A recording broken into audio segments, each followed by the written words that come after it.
Hello, welcome back to my channel. Aimee here. Today we're going to talk about new releases for February 2024. But before we get started, I just want to apologize for my absence on YouTube as well as social media. I haven't really been active at all.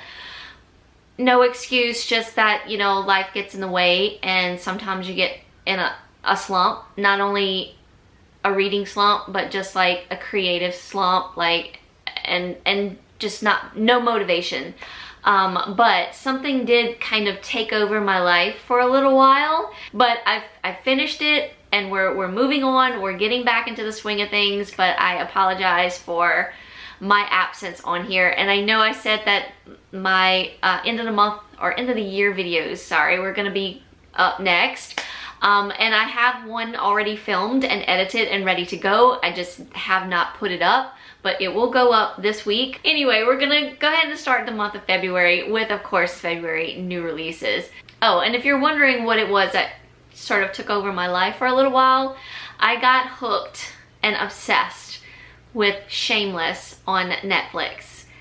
Leave me a comment if you too have gotten obsessed with that show at all. I'm pretty late to the party with the show, but Debbie told me I would probably like it and kept mentioning it to me, so I was like, okay, well, let me just check out the first episode and we'll go from there. Well, I was hooked.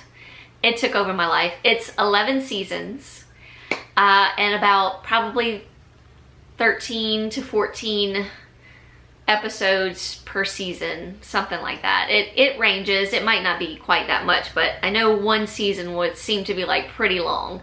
But anyway, I finished Shameless. I loved it. I did not like the way it ended, but I just love the show in general, and I'm sort of having withdrawals from the show. But I need to move on with my life. I need to move on. I've neglected not only my YouTube and social media, but I've just neglected life in general. So anyway, all right, let's get into the books. We'll start off with the first book I have on my list. Now these are all, as usual, just books that have caught my eye and books that I am gonna be, or I am interested in reading that are new. And I know there's a lot more books out there. I'm probably overlooking some, as always, but these are just books that caught my eye. So the first one, which has already been released on February 2nd, is Easy Does It, and this is by K.M.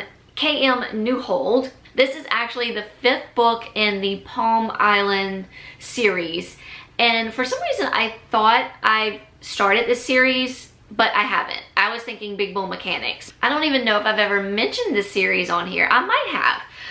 Anyway, this one says, I've never shied away from the hard things in life, but falling in love with Lux easy has never felt so good. Most of the guys on Palm Island call me the token straight guy. The truth is, I'm not so much straight as I am just nothing.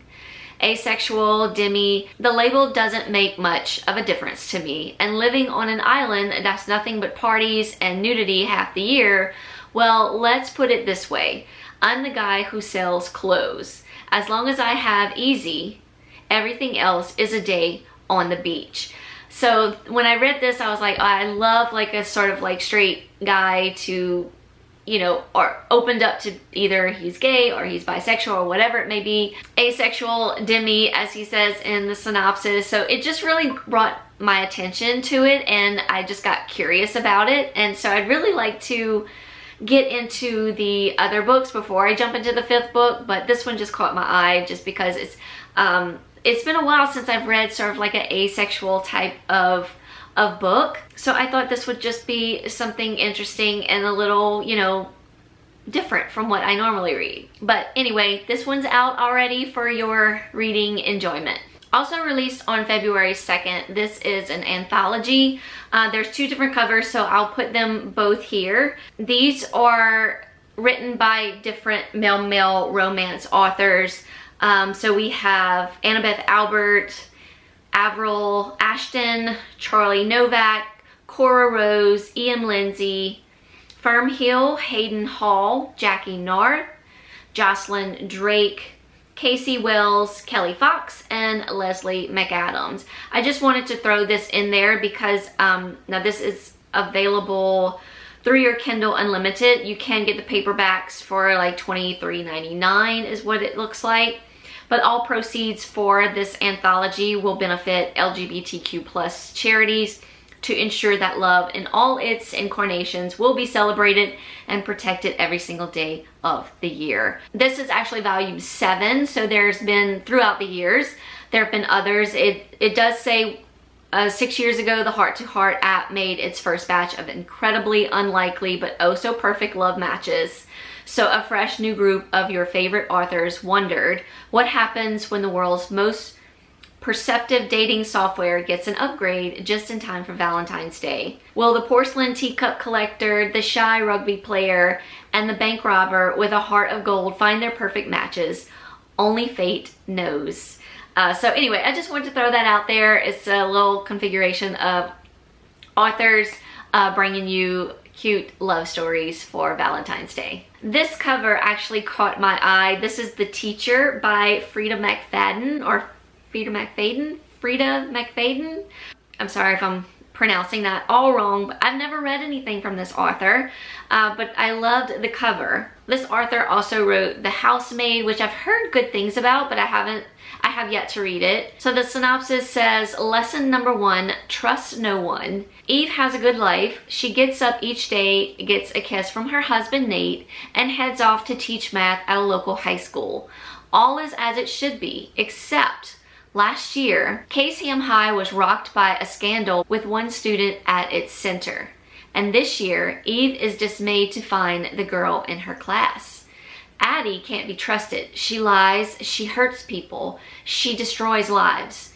At least that's what everyone says. But nobody knows the real Addie. Nobody knows the secrets that could destroy her. And Addie will do anything to keep it quiet. I don't know, it sounded intriguing. I've never read anything by this author.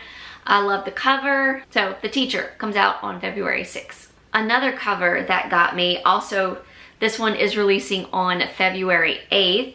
This is Want You Still by C.E. Ricky and Marley Valentine. Two great authors on their own, so I'm really excited about this one. The heart always wants what it can't have. Duty, honor, and sacrifice. Dedicating my life to these elements for family and country leaves little for myself in return. It's why I indulge in a no-strings hookup with a handsome stranger mere days before heading half a world away. Except one night turns into a week-long fling, creating a connection at the most inopportune time, and neither of us want it to end.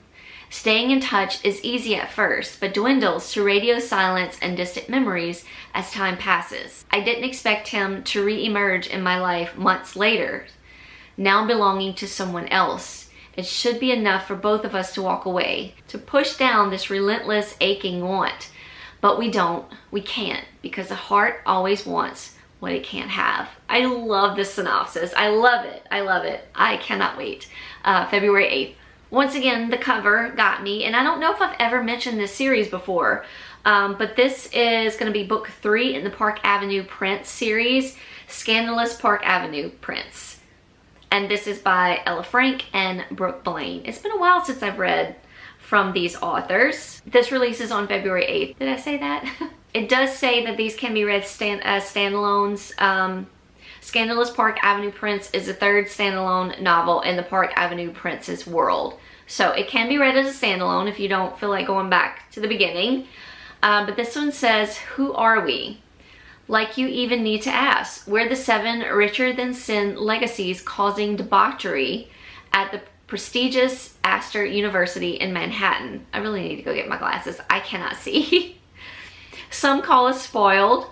Some call us trouble, but everyone calls us the Park Avenue Princes. I know what they see, a model student, a senator's son with a shining future in politics, Serena Carrington's boyfriend, the studious, polite, dependable Park Avenue Prince, but sometimes looks can be deceiving because I'm hiding a secret, a big one that could shake the very foundation of the Upper East Side elite. My secret has dark blonde hair and a smile that could charm the pants off anyone, including mine. Charismatic, powerful, unbelievably gorgeous, with a body I fantasize about, not that they will ever know. This secret is one I'll take to the grave, because, you see, I am in love with a Carrington, just not the one I'm dating. Like, yes to all of that. I love a guy that's leading a life with a woman but wants the man. I love it. I can't wait.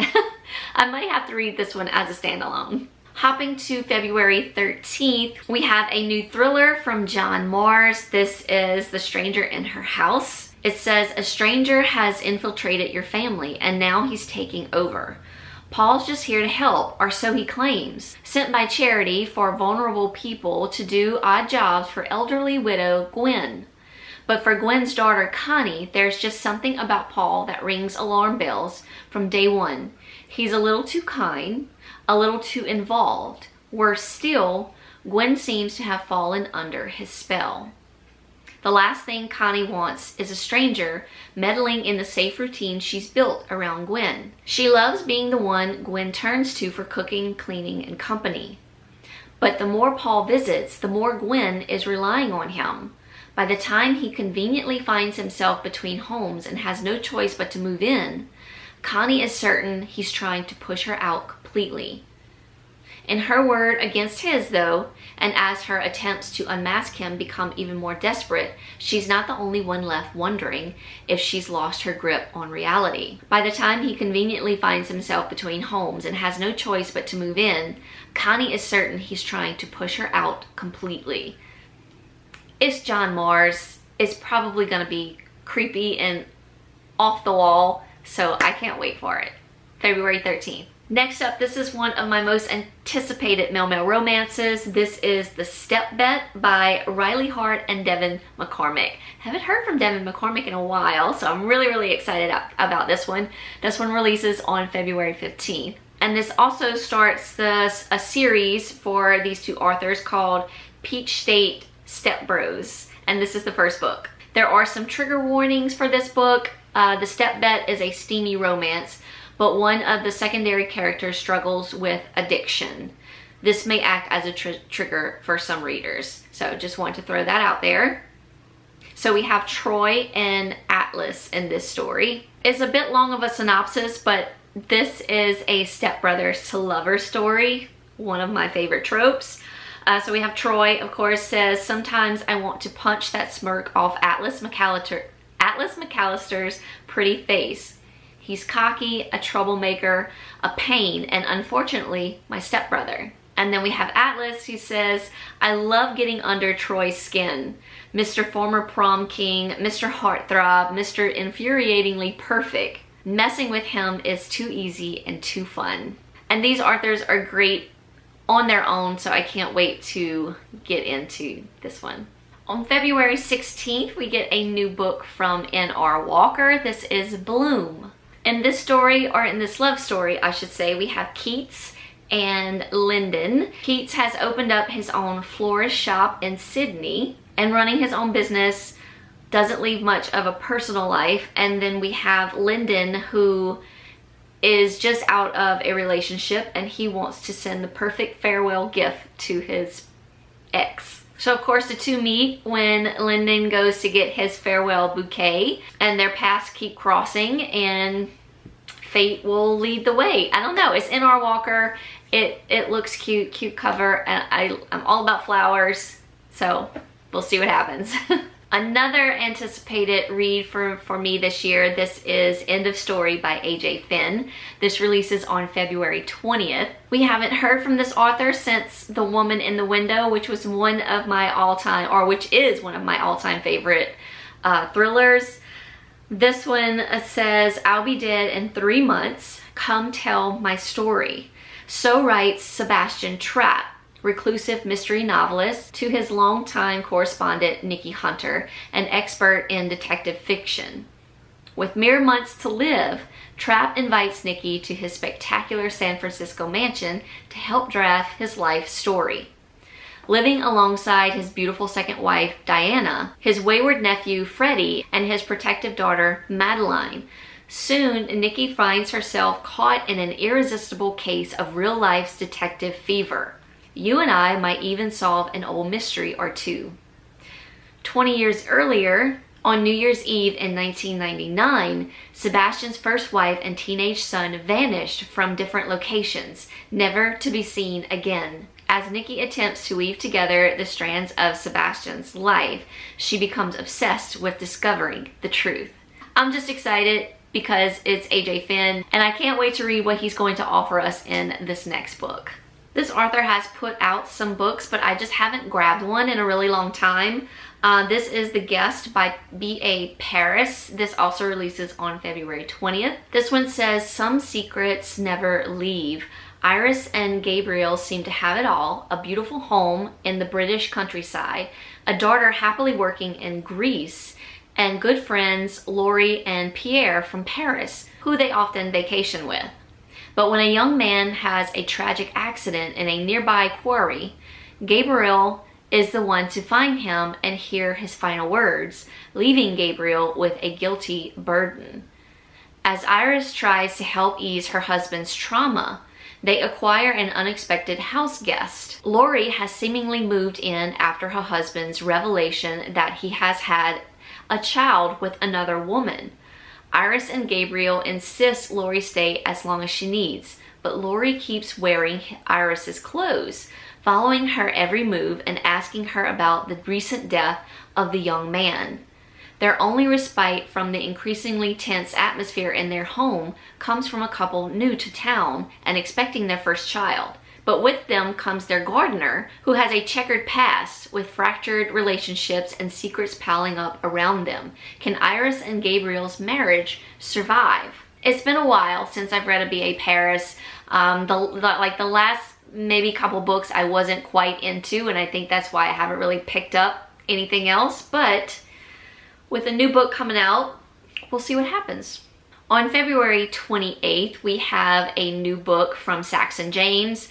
This is actually the third book in the Accidental Love series. This is The Revenge Agenda. It doesn't say if these books can be read as standalones. So we have Rush and Hunter in this book. When I show up to surprise my boyfriend in a barely there festive outfit, I'm expecting him to be alone, not hosting family. His fiance's family.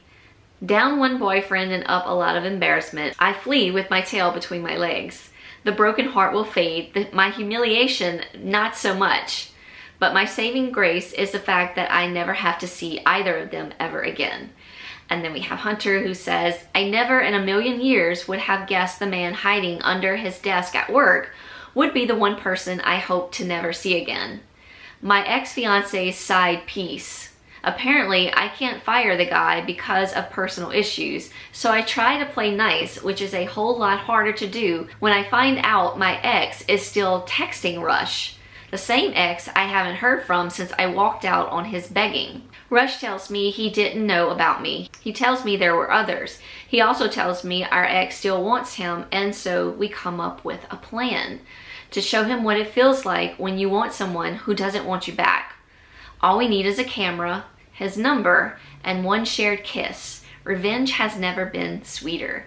So a cute little revenge story between guys that have had the same ex. Sounds like a good time. And lastly, on February 29th, we have a new book from Nikki James. This is Promises of Forever. It says Promises of Forever is an angsty male-male romance with the following themes: second chance love, hurt comfort, jock and nerd dynamic, opposites attract, and mental health. So this looks like it might be one of those emotional type of male-male romances. It says life can change on a dime. Childhood tragedy left Coy with many scars. Reclusive and still healing, he is sent to summer camp where the other kids tease and bully. All except the outgoing, popular boy from his cabin, a boy who dreams about being a hockey star. A tentative friendship forms. Every summer, they reconnect for adventure. Every winter, they write letters back and forth. Promises are made and promises are shattered. 30 years later, the sudden death of his parents brings Jersey home. Rotten things keep happening. His life has been full of torment and pain, and he can't remember a time when he was happy. Will it ever stop? Cleaning out his deceased parents' house, he uncovers his and Coy's pen pal letters. Can Jersey recapture the happiness and innocence of youth by reconnecting with the strange, quirky boy he befriended at camp so long ago? It sounded cute. I haven't read anything from Nikki James in a while, so I thought I'd write it down. Comes out February 29th. Alright, y'all, that is it for the books that I wrote down that I'm interested in that are coming out this month in February of 2024. Let me know in the comments what you're looking forward to this month, and I promise my next video will be kicking off the end of the year roundup of books of 2023. My disappointing, my most surprising, books I loved, top male romances, top thrillers, all that coming your way very soon. Stay tuned, and I will see y'all in those videos. Bye, y'all.